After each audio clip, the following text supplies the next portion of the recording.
I'm out on the mudflats today photographing crabs, and in particular soldier crabs. Now I've been out here day after day, week after week, month after month, toiling away photographing these crabs, and I can't get enough of them because they all have their own unique personalities. I know that sounds crazy to say as they're crabs, but some of them are lazy, some of them are doers, some of them get angry, some of them get excited. It's really interesting. And the more that you watch, the more that you see. Who would have thought? So the most important gear I'm using today is probably the $5 camping stool. Now, it's sinking into the mud at the moment, but I'd rather be sitting on that rather than, sitting in the mud, because no one really wants a mud butt, do they? Other than that, I'm using a Nikon Z6 and a Nikon 200-500. On top of this, I've got an Atomos Ninja 5 external recorder, and I can't autofocus because of the angle and the size of these guys, so I've had to manually focus every shot. So this is what the external monitor helps me with. It allows me to see everything crisp, big, and in focus, hopefully. So soldier crabs generally spend a lot of their time underground, and they live in little air pockets that they dig down into before the high tide comes. They can stay underground for hours or until it's low tide. When it's low tide, they emerge and they get their bearings and sort of form these large groups or armies.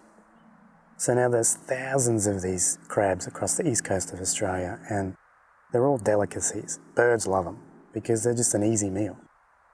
Now the way that crabs have adapted to not be constantly eaten is that they're very sensitive to movement, vibration, and changes in light. So if anything crosses the sun, casts a shadow on them, they scatter. What they do to actually avoid being eaten is they just dig underground. So after a few hours, when they've got their bearings, it's time to start tracking in these massive groups.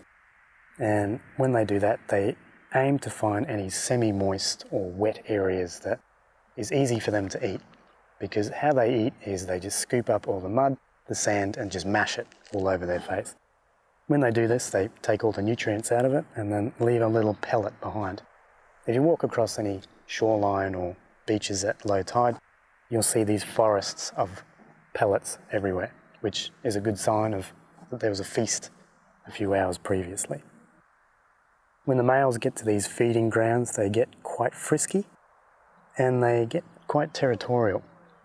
How they do to shoo other males away is they stand on their tippy toes with their claws in the air, much like this guy. He's doing his best, but good effort, champ. After a few hours, the feasting stops and they all look for a little spot to bunker down and dig their little air pocket hovel, and then the high tide will come in. They'll be safe and secure underground, underwater for 6 to 8 hours, then the tide will go out and they'll redo exactly what they did before.